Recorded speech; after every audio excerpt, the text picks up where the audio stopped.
Today on This Week in Health IT. I have a place in my heart for the great work that's done by all the providers, but I think they're really in a bad place strategically because they've got labor assets. They're heavy in labor assets. They're heavy in infrastructure in terms of physical locations, construction, new construction, replacement construction, and repairs and maintenance. So all those areas inflation will be hitting. And at the same time, they're seeing competition from not only new entrants, but also different modes of care delivery, which are less labor intensive, which are asset light. So it's really a bad formula for the traditional healthcare provider.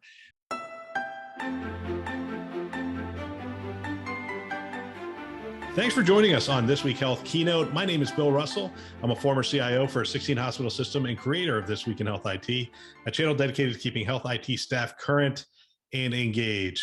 Special thanks to our keynote show sponsors, Sirius Healthcare, VMware, Transcarent, Press Ganey, Semperis, and Veritas for choosing to invest in developing the next generation of health IT leaders.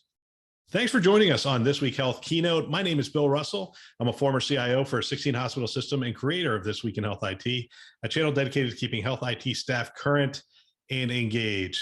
Special thanks to our keynote show sponsors, Sirius Healthcare, VMware, Transcarent, Press Ganey, Semperis, and Veritas for choosing to invest in developing the next generation of health IT leaders. Today, we are joined by guest Rob DeMichiei, retired CFO for UPMC and strategic advisor to several companies within healthcare. Good morning, Rob. Welcome back to the show. Morning, Bill. Great to be here. Always look forward to our JP Morgan debrief every year. Yeah, it was an interesting set of presentations this year. The usual suspects were there. Some people were absent. Providence wasn't there this year, and I look forward to hearing from those guys. But what was it, about 20 presentations? CFOs, CEOs predominantly presenting. You get strategy and then you get performance. How are they doing and those kind of things? What were some of the themes? Let's start with strategy. I mean, the financial performance, I think, is going to be an interesting conversation as well. But let's start with just high-level themes, what we heard from some of these CEOs. From a strategy perspective, and I think we come from this, you and I, from sort of a provider angle, given that was both of our backgrounds, but this industry is becoming as much about the for-profits and the IPOs and the private equity investors as it is the nonprofits. These worlds are really converging. So in terms of strategy, it was interesting. What I saw from the providers, Bill, is in the past, we've talked a lot about insurers acquiring provider assets and kind of moving into that space and becoming payviders. And one of the macro themes that I saw really emphasized with all the nonprofit presentations was a convergence of the strategy. The providers are now kind of realizing where the competition is going to be, and they're expanding. They're acquiring assets away from just the kind of acute area, thinking of being upfront with the patient, the consumer. They're thinking about the whole continuum of care, whether that's home care, whether that's ancillary types of services, whether that's value-based care. So I think what I saw was a real emphasis this year was a realization on the provider's part that they can't survive just being fee-for-service, acute care, kind of hub business. They need to actually expand their offerings and get ready for the future. So I think that's the battlefield has been set, and it's across all these areas of care. So that's interesting because Bert Zimmerly came out and said, this is the first year that greater than 50% of their revenue is not coming from fee-for-service. You had Ascension. Actually, I was kind of surprised. I looked at the Ascension number this morning, and I think they have close to, like $2 billion in 2.3 billion in care that is being provided through their payer arm. You had Secours Mercy also talked about really diversifying. They're all talking about diversifying. Is that the drive here? Is it diversification primarily?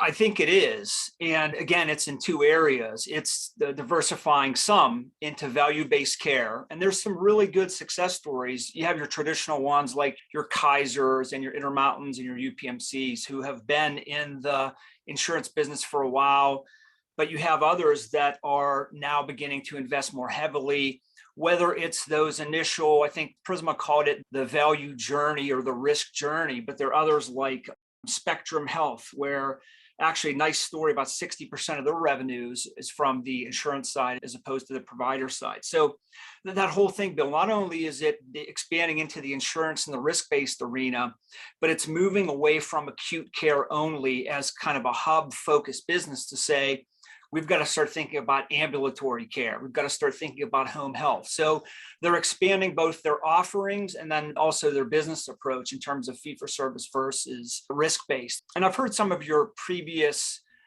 guests and discussions around this whole Ascension versus Intermountain. And you have to understand that to have an insurance product, you need to be concentrated and be able to create a network, an attractive network. And if you're Ascension and you're located across the US as a footprint, very difficult to build a risk product around a dispersed operation like they have versus an Intermountain or a Kaiser or UPMC, which has a really concentrated catchment area in terms of their provider assets.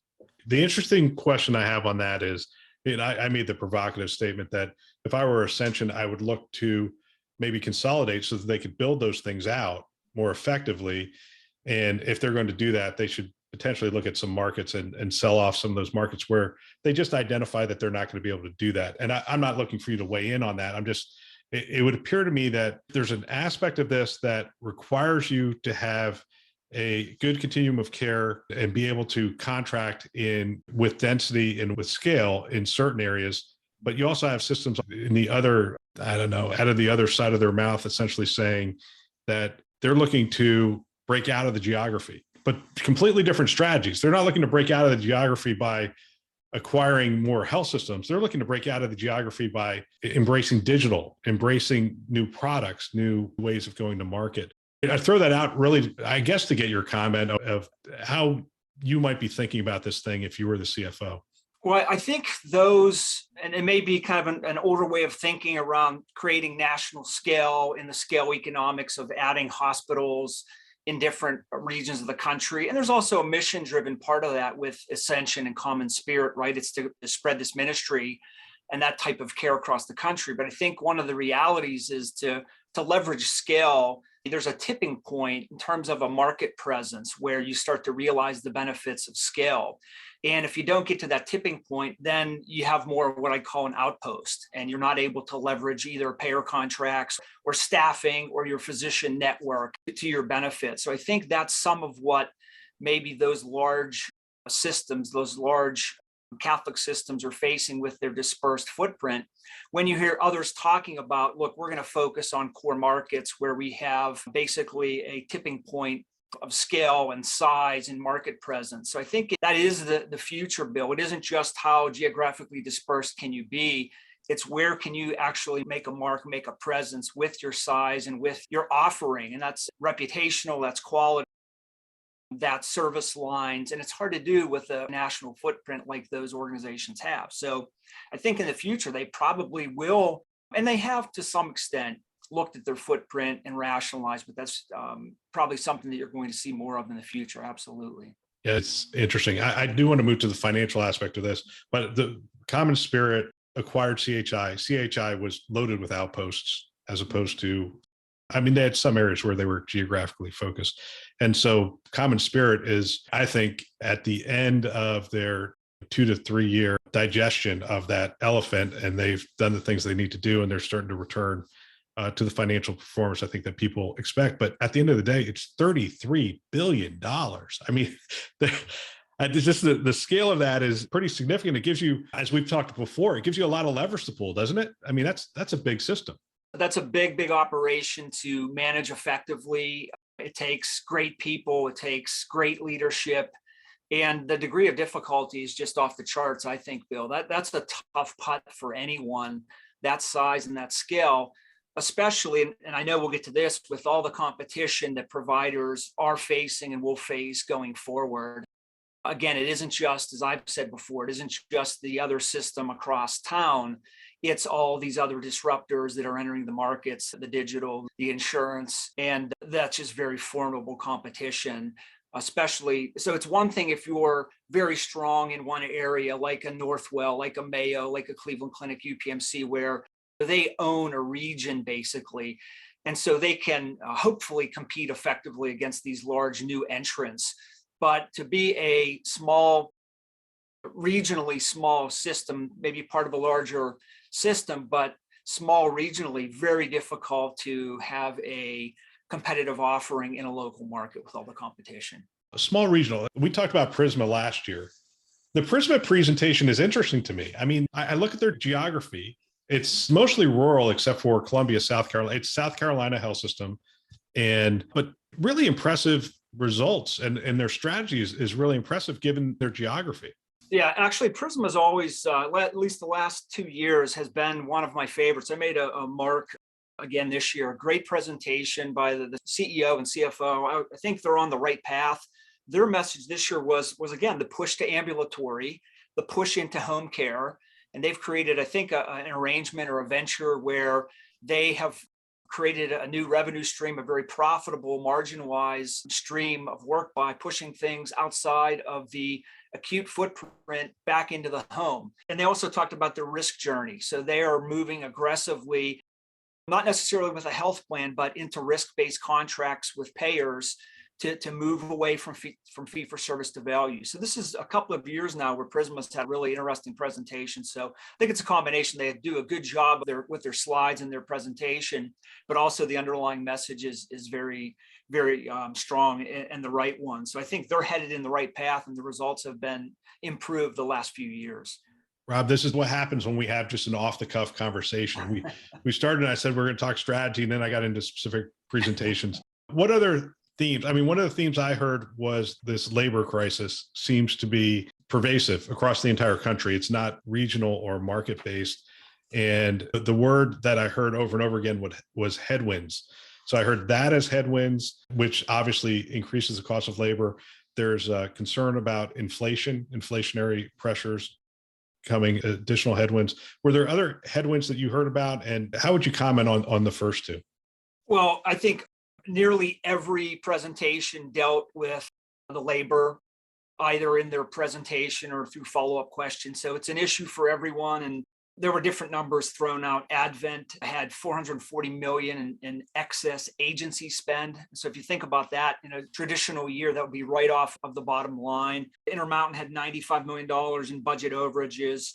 But what you heard in terms of the presentations, Bill, and I think one of the problems is, yes, right now everyone's dealing with, it's a supply issue. It's a supply of labor. And so there were many creative discussions around how they're dealing with the supply issues for labor, whether it's working with community colleges or training programs or team-based nursing. But what I didn't hear a lot of, I heard some of it. I think Intermountain talked about this.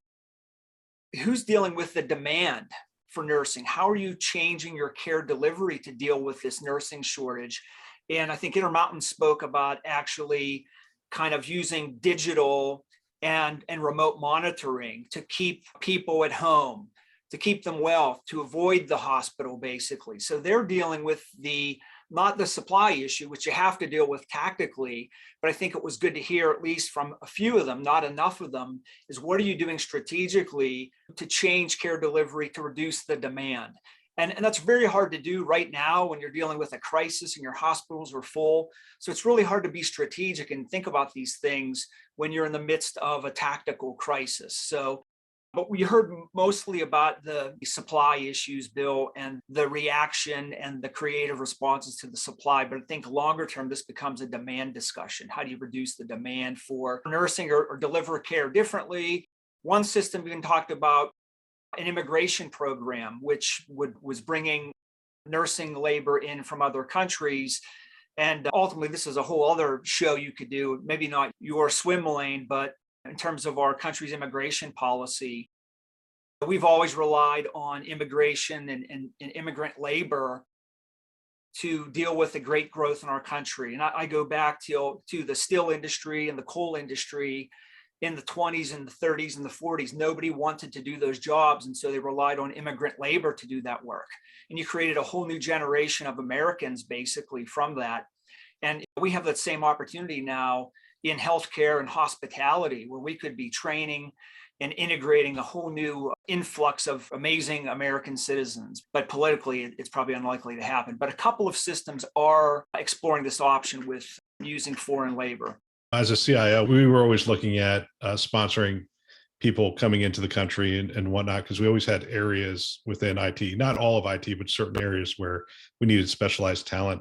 Inflation. Is anyone worried about inflation, or is this? No, inflation it's only transitory on certain items, and the supply chains and distribution will catch up, and other items it will be more permanent. So I don't know, this isn't a doomsday scenario with inflation, but it will be something that is dealt with. But competition is great, and competition ultimately will drive some of these prices back down. I think labor competition is going to be here again until we have a solution in terms of with immigration, or enhancing or increasing our workforce, or again, reducing demand for the workforce, whether it's robotic automation or other solutions, care delivery changes, more digital, those kinds of things. Inflation, labor inflation is here for a long haul.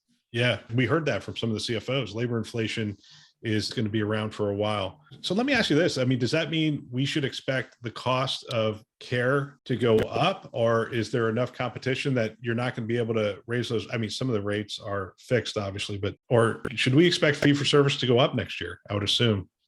Well, so these interesting market dynamics, right? You have inflation with labor, you have inflation with supplies, especially ones driven by different commodities where those prices are increasing. So you have expenses wanting to go up. But I would argue, Bill, we're probably at an apex in terms of pricing where the market, I'm not sure how much more price inflation the market can bear.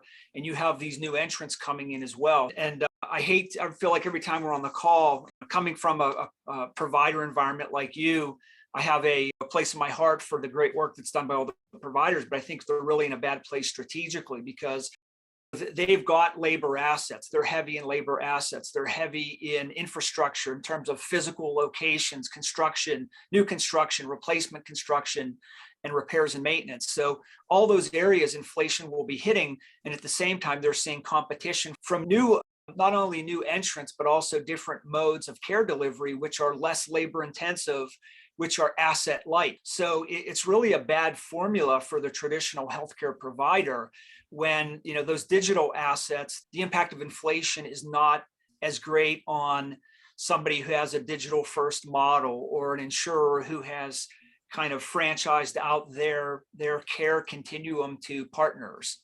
So again, it's another headwind against traditional providers. We'll get back to our show in just a minute. I'd love to have you join us for our upcoming webinar that's going to inform and equip you and your staff in the 2022 cybersecurity landscape. Our webinar is entitled Stories from the Trenches, How to Protect Your Active Directory Against Ransomware Attacks. And we're going to have experts from Semperis and Sirius Healthcare, and they're going to walk through the lessons they've learned from years of response and recovery experience. Your Active Directory can be the most vulnerable part of your organization. Protect your system and community from bad actors. Join us Thursday, January 27th at 2 p.m. Eastern Time or 11 a.m. Pacific for the full webinar. You can also go ahead and register anyway, and we'll send you a link following the webinar, and you can come to the on-demand version of the webinar. You can register now at thisweekhealth.com/trenches, TRENCHES, or by clicking on the registration link in the description below. Now, back to our show. We heard Baylor Scott & White last year talked about their asset light strategy to go into, I think it was Austin, and it was really fascinating. It was really effectively done, and they have since shored that up with some additional infrastructure around that Austin market, and they were able to penetrate that market with really an asset light strategy. I didn't hear that as much this year. I would assume the pandemic is not all encompassing. These are large organizations. They have people that can focus on different things, but it has taken a lot of the operational energy that is usually required for some of those growth initiatives. So while we heard people talk about strategically how they're going to grow and whatnot, I didn't hear as many of those successful, hey, we moved into digital and we're doing this. We moved into an asset light. We used an asset light strategy to go into these new markets as we have in the past. You've hit on another issue, is that while the traditional providers have talked about expanding horizontally into different areas away from acute, right? The front end, also the back end, post-acute home So they talked about expanding to go where that demand is to own that full continuum of care.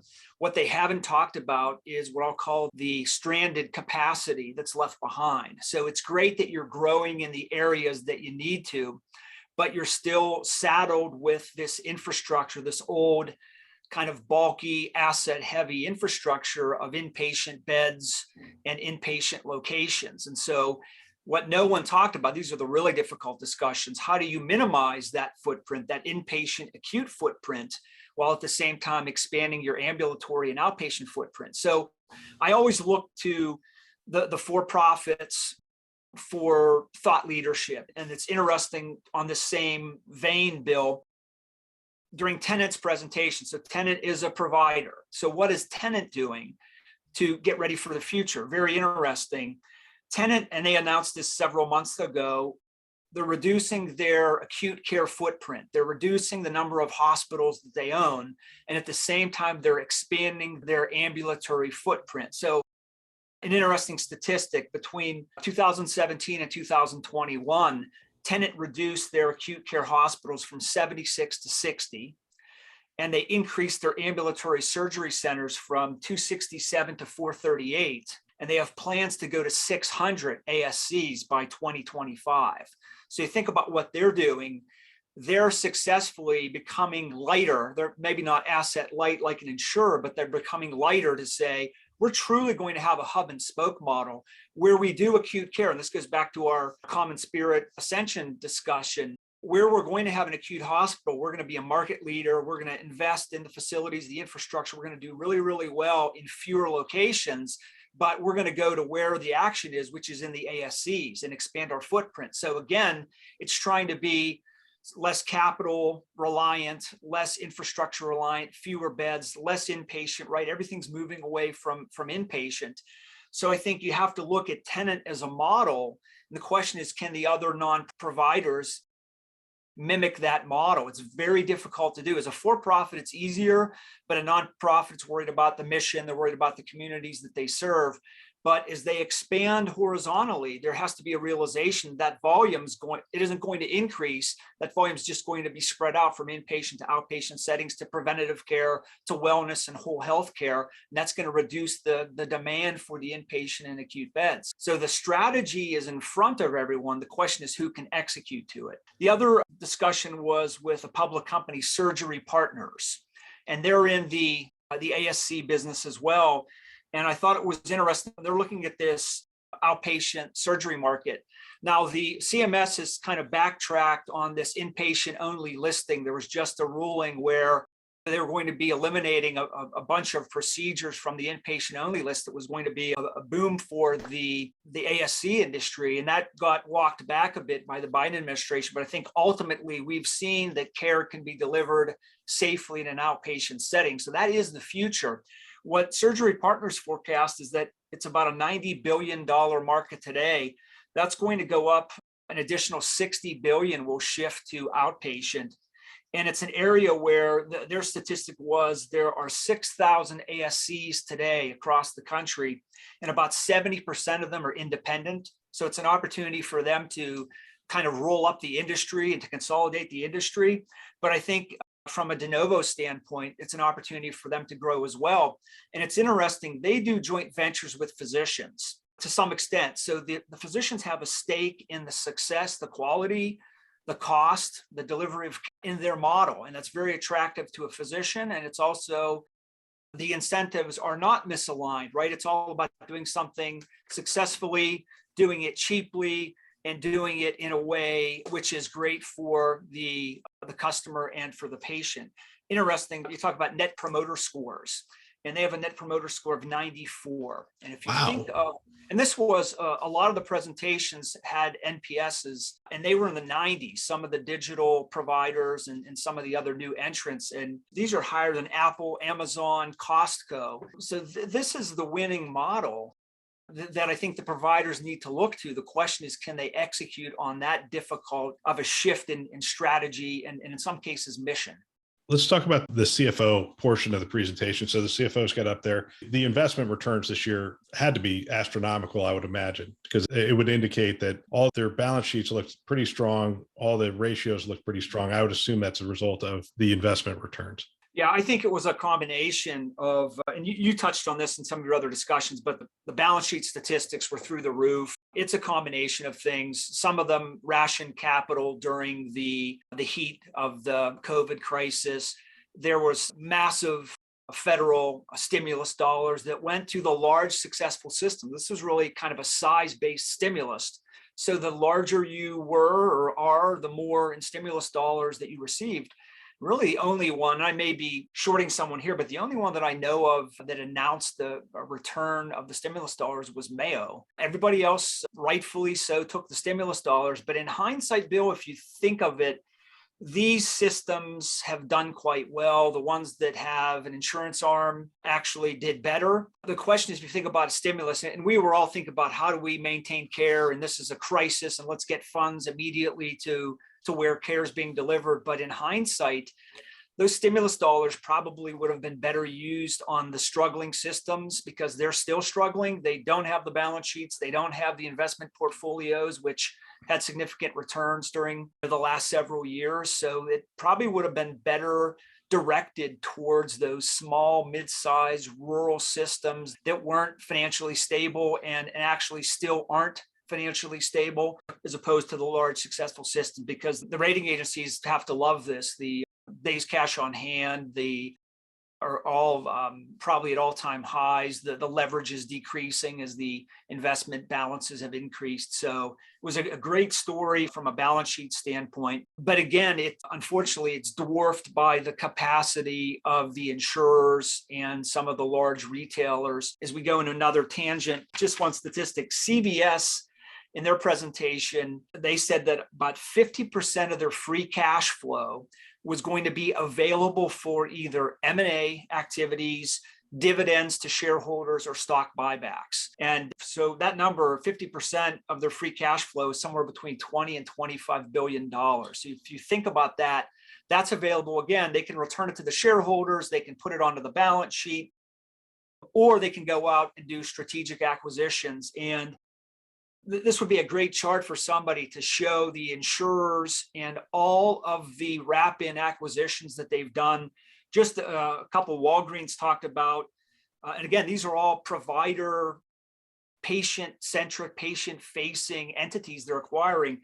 Walgreens acquired Village Health, which is primary care, Shields Health, which is specialty pharma, and CareCentrix, which is sort of home care technology and services. So these insurers are out there with tens of billions of dollars in dry powder to, again, build out their provider network and their provider assets.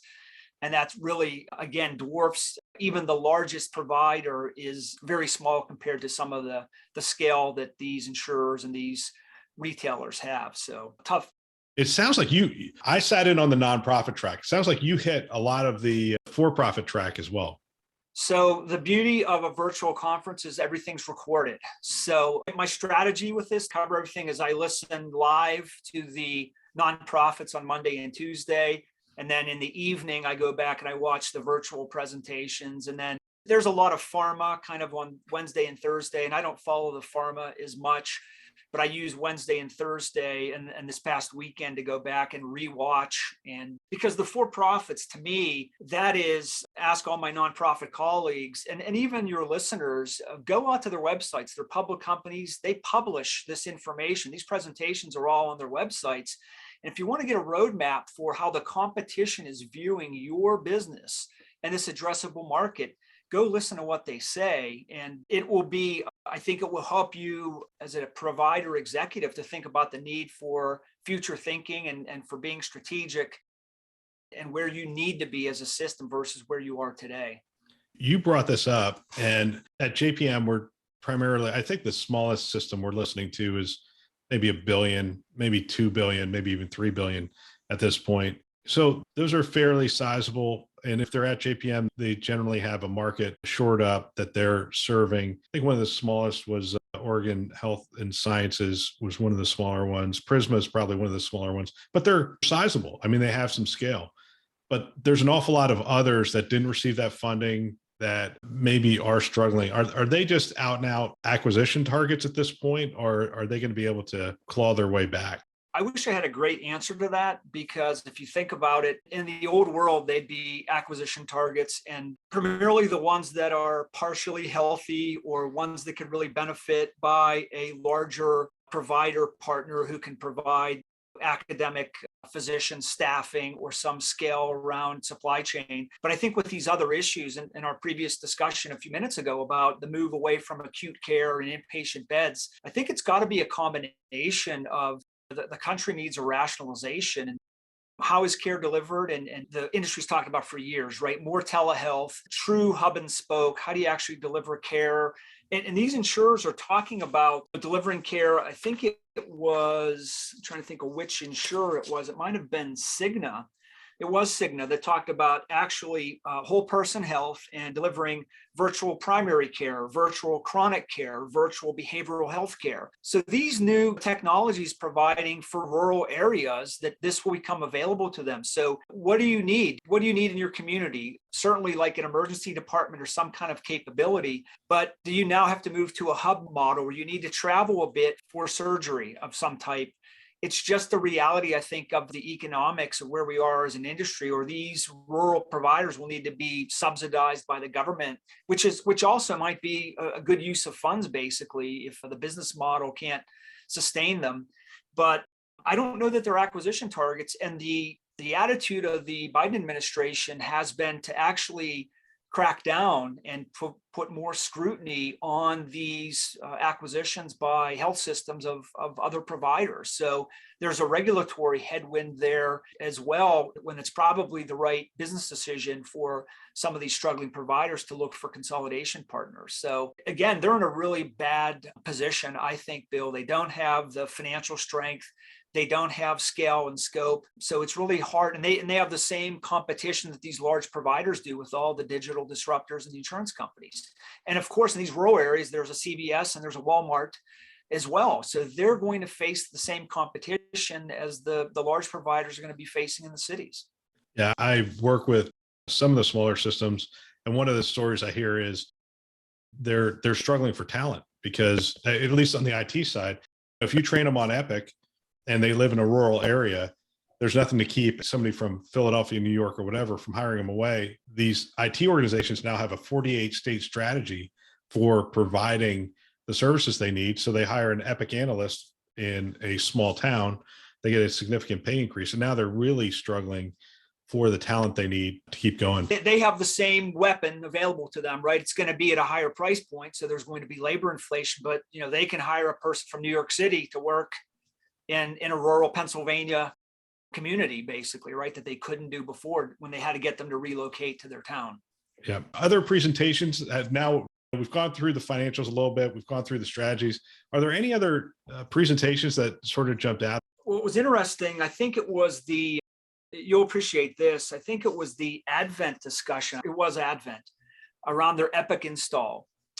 And they gave a price point of $750 million. And that was $370 in capital and then $380 in OpEx over the next 2 years to implement Epic. And I was kind of stunned by that number. Now, granted, Advent's a larger system, but that is, if you think about that, that just seems astronomical to me. So I was really surprised at that number. I mean, I haven't been through a full Epic install. I've been through pieces of it, and UPMC on the ambulatory side did it, I believe, in the late 90s or early 2000s. So I'm sure the price points have increased exponentially, but that's a significant price tag. And I know that an EMR is a necessity, but I struggle with how there's a return on investment for that. So I really, again, you think about the barriers to entry. Well, one of the opportunities for entry is when price points get to be very, very high. So that just struck me as, I don't know if you caught that, Bill. That was I've heard that conversation. I've had that conversation in several different levels. It's interesting to me because they're going from Cerner to Epic. It's not like they're going from disparate systems and whatnot. I think they have a consolidated system already. And my concern on these things is that the grass is greener on the other side. You still have to be able to execute against the creating the system to work, creating the order sets and creating the workflows and all those other things. And if you can't do it on top of Cerner, there's a better than average chance you're going to struggle on top of Epic. And you just spent actually as much as the 750 million is hard to get a return on. The 2 years that you end up spinning is also something that's hard to get a return on. But at the end of the day, would you rather be a system on a single consolidated platform with common order sets and common set of books and that kind of stuff? Or would you like to have the challenge that Ascension has where they have 55 different EMRs running 140 different hospitals? Well, that's just it. If this was de novo or a greenfield where you had no EMR, I understand it was an initial investment, but to switch from one vendor to another, wow, they must have either been really dissatisfied or viewed some tremendous benefit from the Epic suite. And I'm a fan of Epic, and I don't know that there's any physician that's a fan of an EMR, but I think when comparing them, they do like some of the functionality of Epic, and it's a great product and a great company, but that is an extremely high price tag, I think, for a conversion to another system. And especially in light of the acquisition by Oracle, I think there's an opportunity actually for Cerner to claw their way back, basically. So that was just one thing, Bill. That was a bit stunning to me. The other, again, not a specific presentation, but the whole discussion around the digital front door and owning the consumer we've talked about this a few times already, but I saw this basically, everybody talked about it. Baylor Scott and White, My BSW Health, Jefferson, My Jefferson Health, Advocate Aurora has a Live Well app. So everybody was talking about their digital front door and owning that. And I think that is the critical battlefield of the future, because if, again, I go back to the insurers, I go back to the retail as well, right? Anyone who's had a COVID test at CVS, I think we probably all have, you need to register with them on their platform, My CVS or whatever it's called. So everybody's creating these front doors. And the benefit to that is from a steerage and a quarterbacking standpoint. So the winner, the person that owns that digital front door, is going to have a real benefit in steering the patient and the consumer to their preferred mode of care, their preferred delivery of care, and hopefully their low cost, high quality mode of care. And that's certainly the aspiration of all these startups, and many of them talk Clover Health, Oak Street Health. Everybody is looking to be the front end and then turn hospitals and health systems into just a point solution, right? And hospitals trying to avoid being a point solution, right? They want to be your comprehensive destination for care.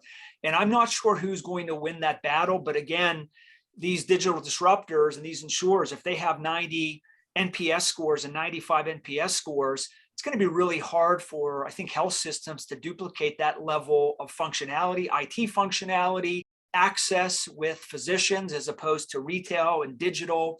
And many of the health plans now are creating kind of a virtual first steerage where, and again, it's not that you have to reduce your network or you don't have access to a high reputation provider of acute care. You do, but they're saying, look, your first stop is our virtual interaction or virtual consultation before you just run to a specialist. So this battle for the digital front door and primary care, that I think is the greatest risk to the health systems. The health systems want to maintain primary care as a way to feed specialists and keep hospitals full, and they want to expand to have other offerings across the continuum. And what the insurers and the retailers are doing instead, Bill, is they're saying, look, we're going to control primary care. We're investing in primary care, and we're partnering in primary care, and we're creating this high touch, high NPS consumer digital experience. And so now I own the patient. I own the consumer, I own the patient, and I'm going to steer them to all these offerings, whether it's pharmacy, whether it's virtual, whether it's rehab, it's labs. And ultimately, if you need to go to an ICU or an inpatient stay or a surgery, I may divert you to an outpatient surgery center in your community, which has high quality, high outcomes.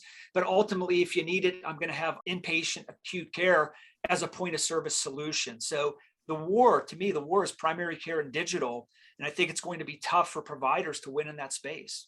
Yeah. And I really want to wade into that portion of the conversation, but I want to hit you up on a couple of other things here. So it's the investment arms. Let me get more specific, the innovation investment arms seems to be heating up as well. I mean, Mayo talked about their investments. UPMC obviously has been a player for decades. Jefferson partnered with General Catalyst.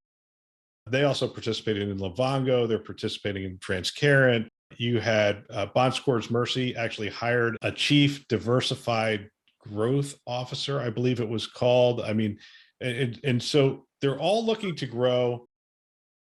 I mean, strengthen the core. I don't want anyone to hear that they're running away from acute, and you haven't said that either. I mean, they're strengthening that core. They're making it operationally efficient and doing the things they can do to help it to scale it and be efficient. But there's an awful lot of investments going on outside of, well, within healthcare, but outside of the traditional model.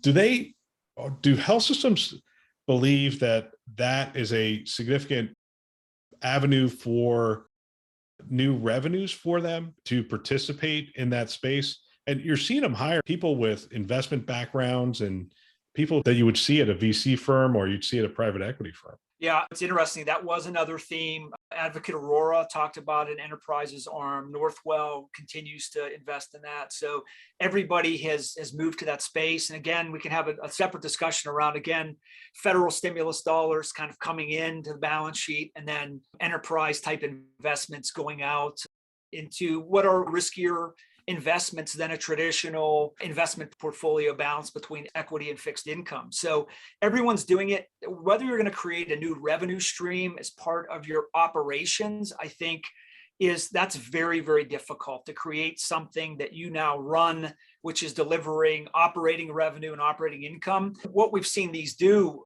is really when they're successful again. And so for every Evolent that UPMC had or every ensemble that Bon Secours had, there are 50 other, or actually more than 50, there are hundreds of other investments that there's a news release and a press release and a splash, and then you don't hear anything about it. And that usually means that they weren't successful. But when they are successful, Bill, what usually happens is that they're monetized, right? They're bought by somebody, they go public.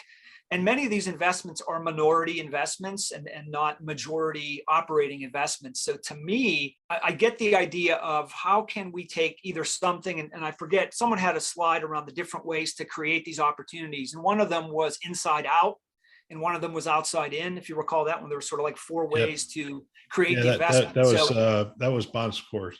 Yeah, that's great, right? Because what you're saying is like, hey, if we develop something internally, whether it's a clinical, whether it's pharmaceutical, whether it's revenue cycle, administrative, if I can take that to others and create a business, something that was successful for me and make it relevant to others and monetize that, that's fantastic, right? Why wouldn't you do that and bring those dollars back? And I think somebody called it a virtuous cycle as opposed to a vicious cycle. This is a virtuous cycle of those dollars now go back into the mission. But I would tell you that primarily what they do is they go back onto the balance sheet. So they don't become an operating entity, a new division of any of these large systems, which becomes an operating division. It usually becomes a monetization, which is great, right? I mean, if you can return hundreds of millions of dollars or $1 billion back to your clinical mission and your community, that's fantastic. I think that the guardrails you have to have around that is like, who's monitoring it? How do you define success? What is success? And with a lot of these, for every 9 failures, you need 1 to be successful. But someone's got to be, I think, from a community, from a governance standpoint, to make sure that there is board supervision of what's happening. But to me, Bill, it's not a new revenue stream in terms of recurring revenue. It's usually a monetization event that gets reinvested into the organization. I don't want to sound bearish here, but I am a little concerned. Quantitative easing, pulling back, inflation going forward. There's more money in health tech investment than we've ever seen. I mean, it's just record year after year, and it doubles almost every year now. And you have all this money going in this direction. And sometimes I look at these plans and I look at what they're doing, and I'm like, I don't see the business model.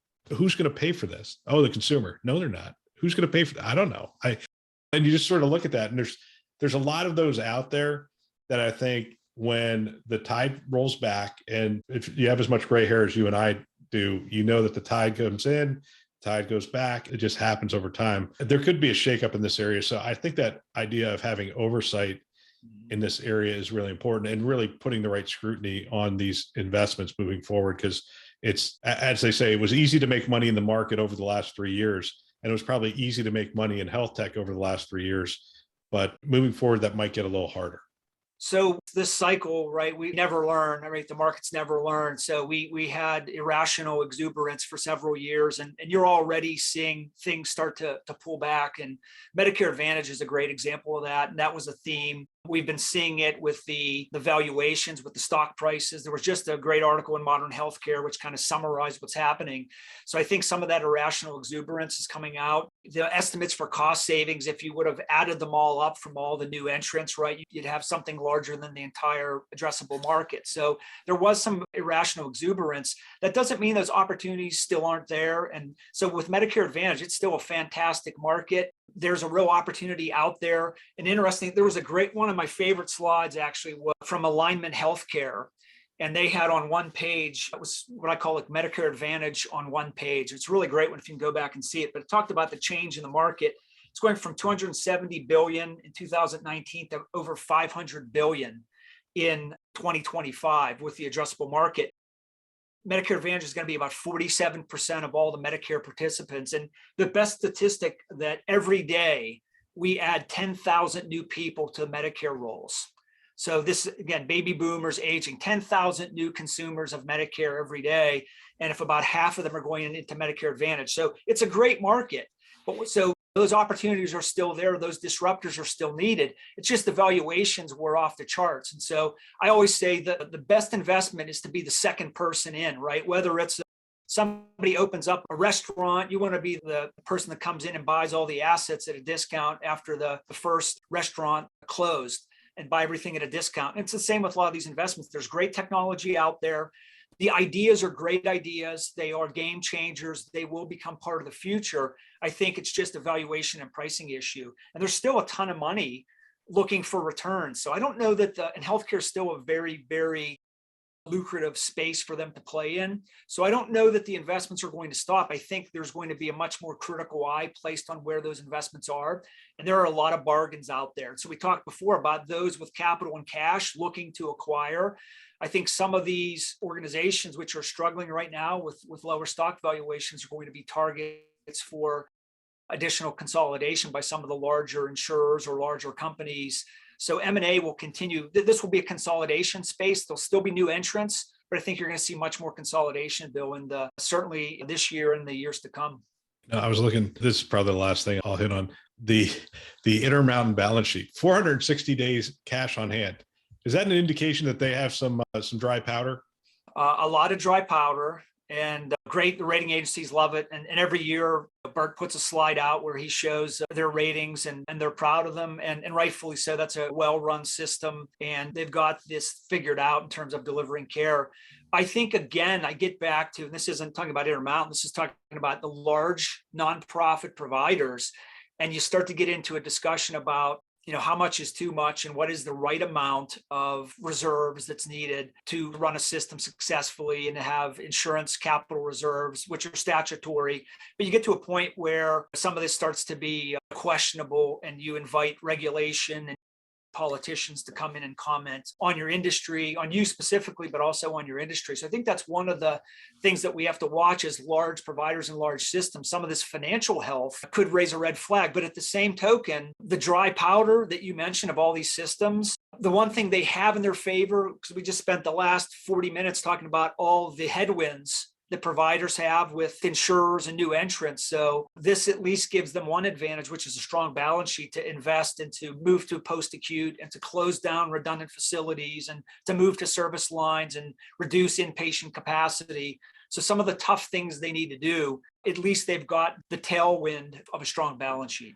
Yeah, the thing I would have liked to have seen is, and I don't understand why it doesn't exist in healthcare, is somebody who really bakes that consumer experience, the clinician, the digital front door, all those things before they really go about doing all their M&A, right? They should be able to look at it and say, look, this is how they're performing. But if we overlay our systems, our processes, our workflow, our operational efficiencies, our digital front door, we're going to be able to get this much more market. It just seems, we'll see. Intermountain just bought SCL, and we'll see how that goes for. I imagine it'll go well. SCL is a pretty well-run system as well. And Intermountain did mention Intermountain. There was one or two others that talked about how they're integrating digital. So it wasn't many of the providers had 3%, 4% telehealth, and then it went up to 20% during the pandemic, and then it came back down again to something higher than it was, but 7-9%, let's say.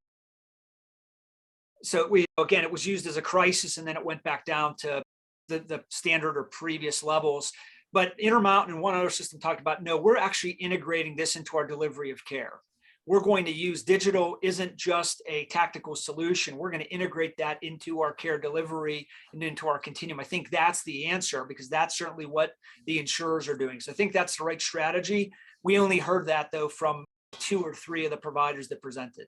Rob, if I ever go to a Joe Rogan 3-hour show, you're going to be the first person I call, because we could keep this conversation going, I think, for another couple of hours. But thanks for coming on the show. Thanks for sharing your experience and wisdom. I do agree with you. There's a lot of coverage on this conference now, and it's gotten to be really good. But still, I love what we're able to do, just bounce this back and forth. Always a great conversation, and always enjoy the time, Bill. So thanks. What a fantastic discussion.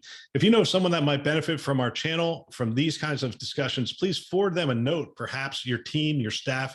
I know if I were a CIO today, I would have everyone on my team listening to this show. It's conference level value every week of the year. They can subscribe on our website, thisweekhealth.com, or they can go wherever you listen to podcasts, Apple, Google, Overcast, Spotify, Stitcher, you name it, we're out there. Go ahead, subscribe today, send a note to someone, and have them subscribe as well. We want to thank our keynote sponsors who are investing in our mission to develop the next generation of health leaders. Those are Sirius Healthcare, VMware, Transcarent, Press Ganey, Sempris, and Veritas. Thanks for listening. That's all for now.